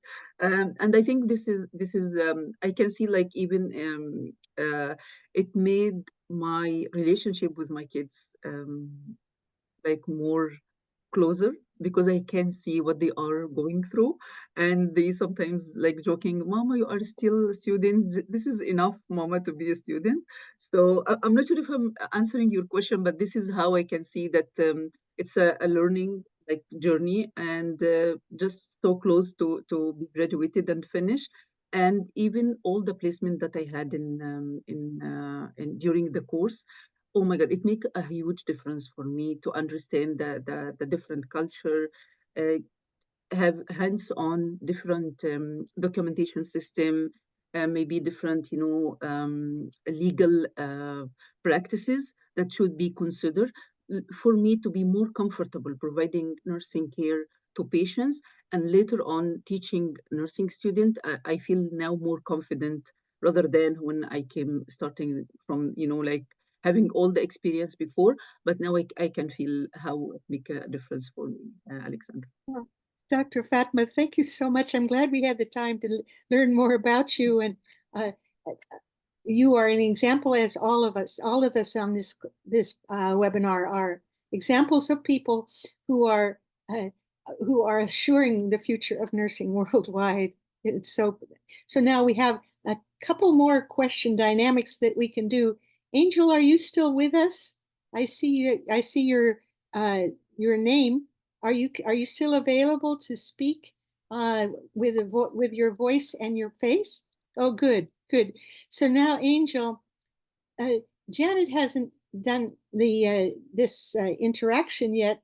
Angel, do you have a question for Janet in Scotland that would be interesting? Yes. Again, I apologize for my voice, but this question poses not just for any for a particular person, but for anyone as well, since we have different challenges, we come across different challenges, considering that we come from different. I just would like to ask, what was the greatest challenge in your nursing career, and how have you overcome it? Janet, this is a good question. Can you answer? Thank you, Angel. I think the biggest challenge for me as a nursing student is the mental health aspect. I think somebody spoke about mental health earlier. We've all spoken about it. And I particularly like the question about nursing burnout. I think it's a real struggle for all nursing students, having to balance every aspect of your life. You've got family, you've got your extra activities, if you have to work, you have to do placements, you have to study. When Maggie introduced me earlier, she said this is a second career for me. So, I'm in the same shoes with Dr. Fatma. I'm also a student while my children are also in university at the same time. So there's a lot of things I'm juggling together. But I think having to realize how to take time for self-care is very important. While we were learning self-care in first year and second year, I was like, oh, why are we learning this? It's so unnecessary. I want to be learning how to look after the patients. But at this point in time, I realize how important it is, because every single nurse, doesn't matter what kind of nurse you are going to experience stress, and knowing how to cope with the stresses of the job is very important for ourselves, for us to be able to continue to look after our patients. Because if I can't look after myself, then I can't look after my patients. It'll mean that I'll have to have time off. So I think that for me is very, very important. Thank you. Thank you, Janet. And thank you, Angel. Angel, would you like to just speak just a bit longer about your desire for the future of nursing, just briefly? Angel.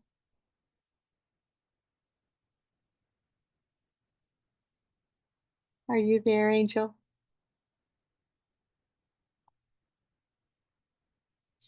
Oh, okay. Well, that's also, we need to include Susan now. Susan, I was thinking that maybe, Susan, are you there? I was thinking, Susan, it might be interesting for you to ask Dr. Aranas a question about clearly we had a range of thoughts, and Dr. Aranas opened this session very, very well. Susan, can you think of a question for Dr. Aranas to reply, and also just speak to the question a little bit before you ask it? Can you do that? Yes. I'm actually very happy that you picked me to speak with Dr. Aranas, because they made a comment at the beginning when they were talking, and they said, in moments of vulnerability, nurses stand as pillars of strength. And I wrote that down because that really struck a chord with me, and I thought that was a great sort of outlook on who nurses are in the community and how they're seen. So Dr. Aranas, I just want to ask you what your pillars of strength are. What gets you through each sort of challenge? You know, what are those aspects of your life that have kept you moving forward when you felt like you've kind of been stuck to the ground? And how would you recommend the future nurses and the current students to build those pillars up so that they can then stand strong for those that follow in behind them?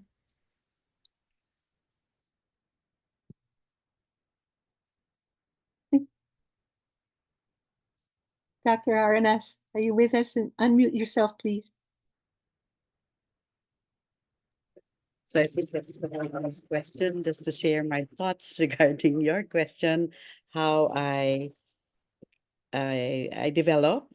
Is that how develop my come again about the question? Susan. Hi, so my question is, how have you developed your strength over your years of experience, and what advice would you give to those following in your footsteps to help develop their own pillars of strength to hold them up when challenges come toward them? So this is just to share with you that since I am coming from a Catholic institution, so I wake up normally every morning, and the first thing that I did is really to attend Mass, because we have a very nice chapel of Our Lady of Montserrat in San Beda University. We are actually run by fathers, by the OSB, Order of Saint Benedict. And my prayers probably for every students and every patients that we handle in the area probably helped a lot. See, I always think of gaining strength from the Lord to help me out with my everyday work, even as a staff nurse, and at the same time, even as a dean or as a teacher. So I get my strength from the Lord. So I do that every day. So it's always thanking the Lord before you start working and also after you finish working. And that's it. Thank you very much, Dr. Aranas. This brings us to a topic that we have done before, but it's an interesting topic, and it makes me realize that it would be interesting to ask Hadir. Hadir, could you speak just briefly to how your faith in Islam is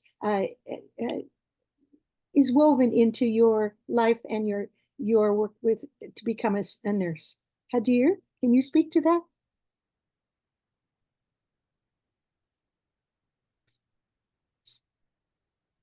I know I'm putting you on the spot there. Hadir, are you there?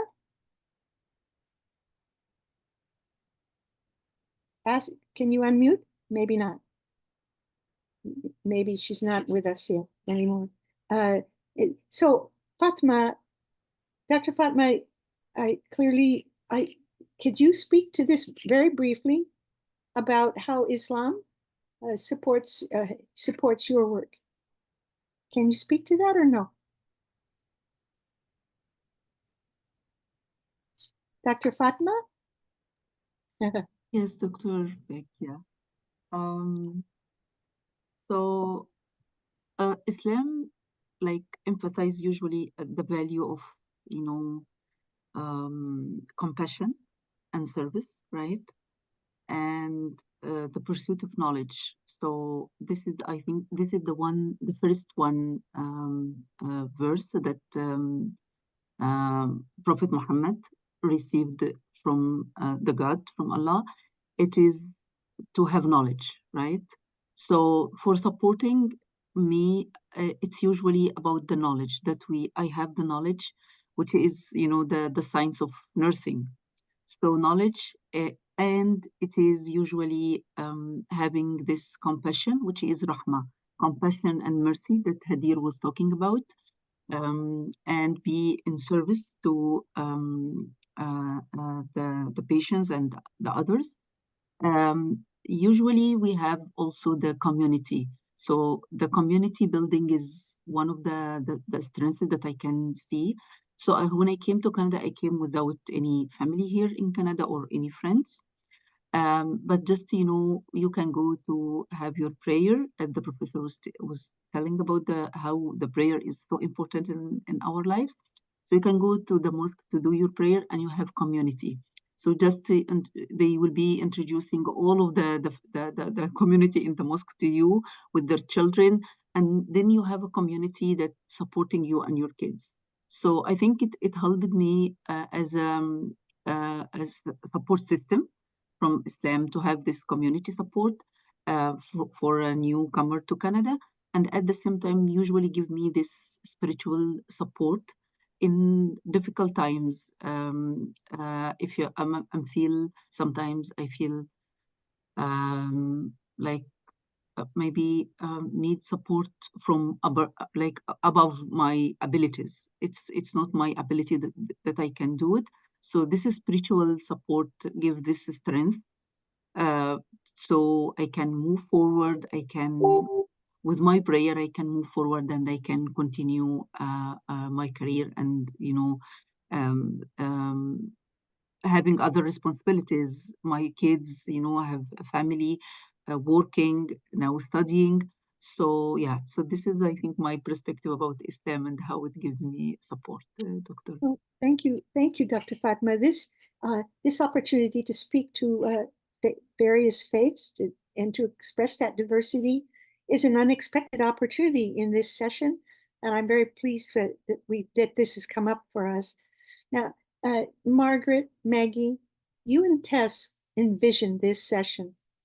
Margaret, would you like to just engage Tess briefly in discussing what you were hoping for and how you see this happening, maybe for 5 minutes? Maggie and Tess speaking to your vision for this session and what are you thinking about it? Maggie? Okay, thank you so much.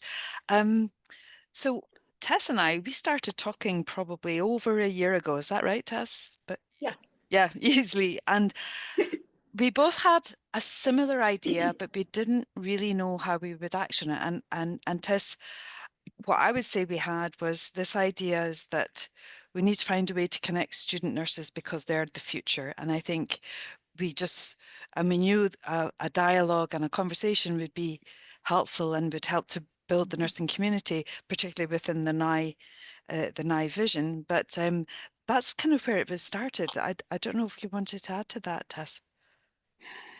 Yeah, it was just so interesting that we both, in our discussion, believe that the future of nursing is in the power of our student nurses. And how can we best support them? By listening to them. We need to listen. We need to really acknowledge their voices. What is their current experience? What it is that we are providing at this point of time that will help them move and really face the future of nurses, of the nursing profession in that sense.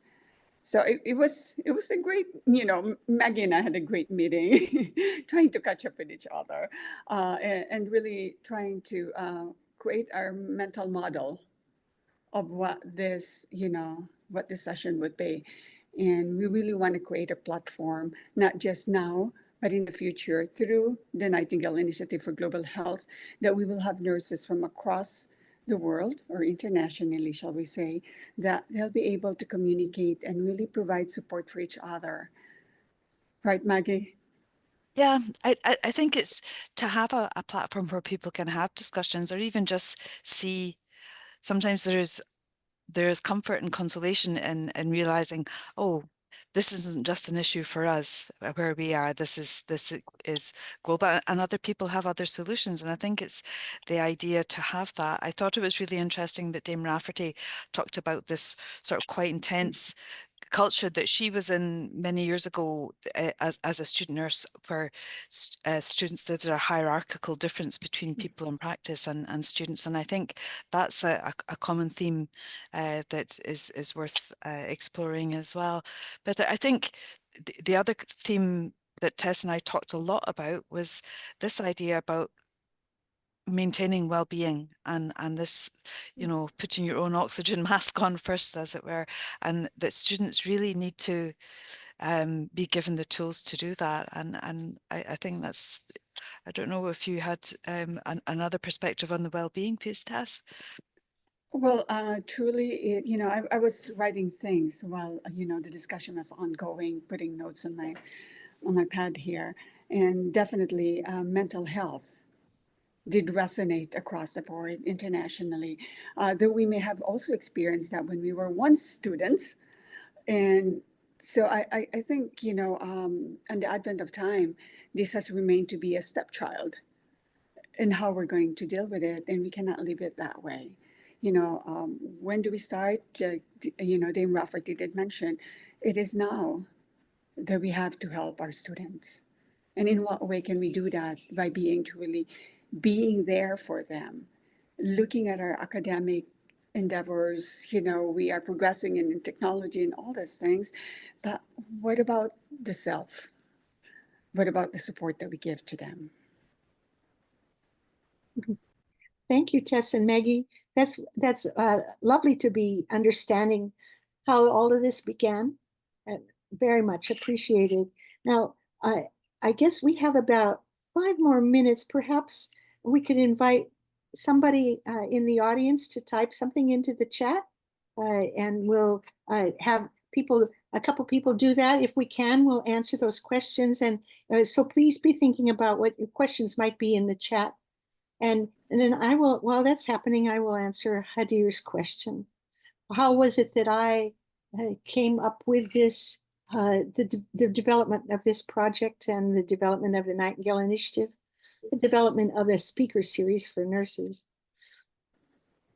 Across my 30-year career, about half of the career I was in short-term contracts. And so I met many, many, many nurses from across the spectrum of culture and even hospital cultures. And I began to see that it was more important to be thinking about the needs of nurses and the needs of patients. And of course, I brought my care to patients every day, and I looked to be making sure that I was practicing the best nursing that I could bring them. But over time, I began to think about, what do nurses need? And that led me actually to Florence Nightingale, who, of course, she's famous for looking after the first Crimean War, wounded and dying, and that was a huge, huge thing that she achieved. She was ill for 40 years after with long haul Crimean fever, brucellosis. But she kept thinking about what the nurses need, and she wrote, as her nursing students carried on, she developed her nursing curriculum. She sent a letter to read to students as they were graduating, and in depth, to be helping people thinking about what they need to do, to be doing exactly what we're doing here. And that inspired me.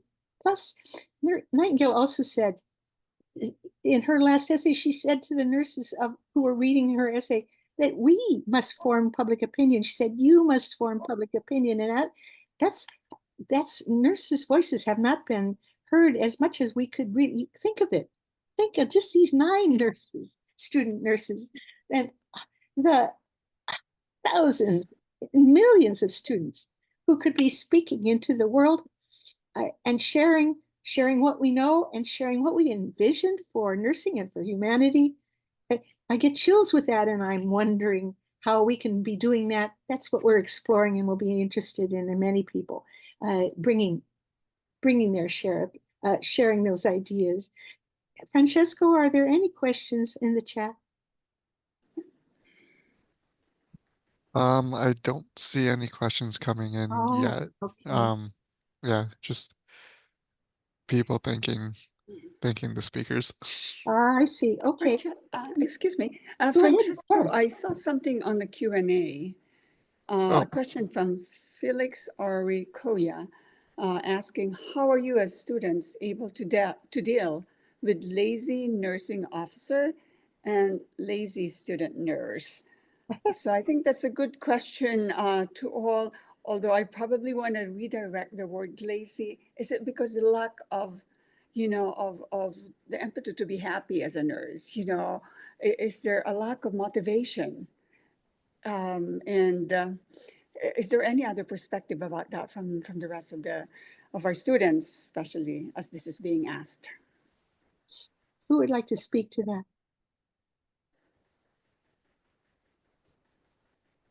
Someone? How about you, Hannah? Can you speak to that? Hannah?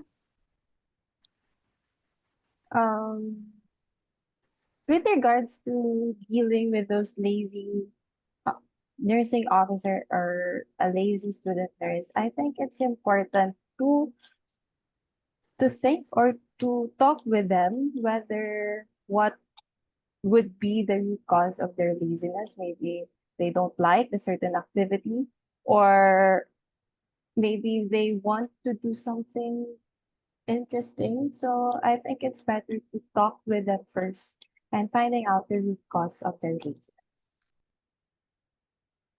Thank you. Thank you. Jessa, you had your hand up. Yes, and I also saw Hadir that put her hand up as well. So to stem off from Hannah, first of all, yes, we would have to, whenever I approach a problem, I try to say, hey, I noticed that you've been not doing well in something, or you haven't been putting enough work in so-and-so. Is there something wrong? And then that's usually when they start to open up about whatever that they've been dealing with, or even ask them politely if they would like to even talk about it, because sometimes people don't want to talk about it, and that's fine. But if they do, then that's usually an indicator that sometimes students are burnt out, and I feel like, as I mentioned, that's overlooked. So they're not lazy per se. So they would be experiencing like drowsiness or like lack of better performance in whatever work they're putting into. And I have to admit, sometimes I also find myself too tired to do something, but also going back to the self-care days.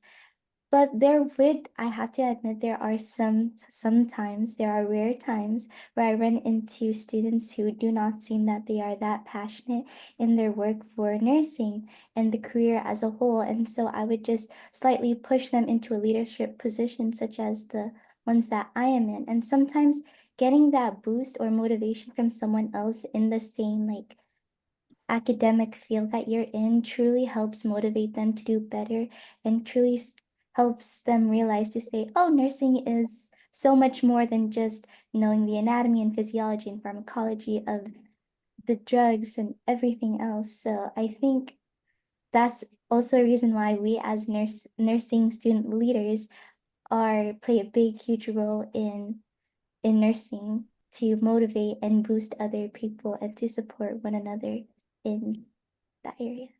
But yes. Thank you, Jessa. Hadir, you had your hand raised. Just a couple, just 2 minutes with your answer, please. Yeah, for sure. So I feel like Jessa already covered a lot of the things that I wanted to say. So kudos to you, Jessa. I just wanted to mention that it's also important when approaching someone who may at first seem lazy to you.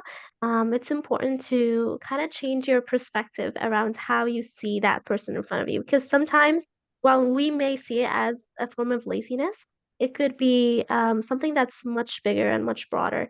And that's again something that we should kind of relate to nursing as well. We shouldn't be looking straight directly at the problem that we only see from our point of view. There are so many other aspects that we should be covering and should be looking at in general. So in terms of like students who are not as productive as you were hoping or not as productive as they should. Again, just as Jessa mentioned, it's important to see other sides of the problem. Maybe they're dealing with issues at home. Maybe there's just maybe they have a lot of exams that they're dealing with, or a lot of studies that they have to get done, and they have priorities, and maybe these priorities are burning them out. So it's important to also kind of change that perspective a little bit, and that will also change how you view things and will also change how you approach the person and deal with the problem. So that's something that I wanted to say as well. Yeah, now we're getting more and more interest, and we're running close to the end of the time, and we're honoring our the gift of the Seifel York Unitar Center at York University for this time that they gift us for 2 hours. And we've scheduled for the ending to be a reading of the Nightingale Declaration for a Healthy World that was created in 2003 during the SARS epidemic. And so, Francesco, if you could please give us give me the PowerPoint, and I will read this to close, and then Tess, you could be closing for us as well. The Nightingale Declaration for a Healthy World is available in 14 languages, and we welcome additional languages. Now we'll begin. Francesco, please, next slide. We, the nurses and concerned citizens of the global community, hereby dedicate ourselves to achieve a healthy world. We declare our willingness to unite in programs of action, to share information and solutions and improve health conditions for all humanity, locally, nationally, and globally. We further resolve to adopt personal practices and to implement public policies in our communities and nations, making this goal achievable and inevitable, beginning today in our own lives, in the life of our nations, and in the world at large. Florence Nightingale, what did she envision for us? In 1893, she said, "We are only on the threshold of nursing, in the future which I shall not see, for I am old. May a better way be opened. May we hope that when we are all dead and gone, leaders will arise who have been personally experienced in the hard, practical work, the difficulties and the joys, of organizing nursing reforms and who will lead far beyond anything that we have done. And of course, you are learning. Francesco, can we have that previous slide just briefly? We are literally, with this series and with all of you, we are achieving what Florence Nightingale envisioned for us. Go ahead, next slide. Please join us with your voice, and we'll see how many more versions we can do. The Nightingale Declarations available at nivision.net/declaration.html. Tess, can you speak to a brief closing remark, and then we'll ask Francesco to close. Okay, let's see. Thank you so much for all the insights, the reflections that were shared during this time, the first or the initial or the kickoff of our student nurses speaker series.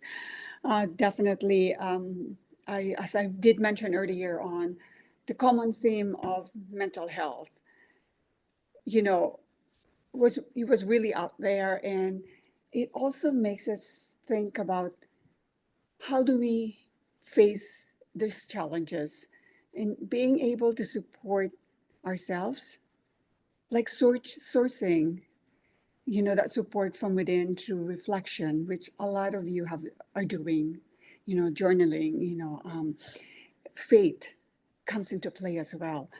And external support that we are sourcing and looking forward to source from our colleagues, from within the university level, our professors and our leaders, and those that we are working with in our clinical setting. So with that, we're really looking forward that this is not the end of you discussing and continue to be connected with each other. Please feel free. We at the Nightingale Initiative for Global Health, will continue to support you. Looking forward to embarking into creating a forum where we'll have students discussing and really learning from each other. So with that, please feel free to communicate with each other. We are one. We are not spread out. We are one tree, and we are blooming for the future. Thank you so much. Francesco. Thank you so much. Just to quickly wrap up, thank you so much to you, Dr. Deva, and thank you to Dr. Tess for helping put everything together for this session and for the whole series that we have coming up. Thank you, of course, to all of the representatives from the universities, and thank you to all of the students for taking the time to join us and share your stories, and especially those of you who had to join us super early or super late. Thank you so much for taking the time and making the effort to be here and share your experience. And of course, thank you to everyone in the audience for being here. We appreciate everybody taking the time to join us. And just as a quick reminder, this series or this session is being recorded and it will be up on our YouTube channel. I've shared our social media already in the chat. And it'll also be embedded in the event page itself. So if you would like to revisit it or share the video recording with anyone who couldn't make it today, please feel free to do so. And then just as one other final reminder, this is a monthly series, so our next session will be on December 3rd. So please follow us again on our social media for updates on that. We will be announcing the speakers shortly. And registration for this series is always open and free, so please share that with your networks as well. People can register at any time. And with that, thank you so much to everybody. Once again, this was a great way to start off the session. Yeah, I'm truly grateful for everyone taking the time to be here. Thank you. Thank you. Bye. Thank you. Thank you, everyone.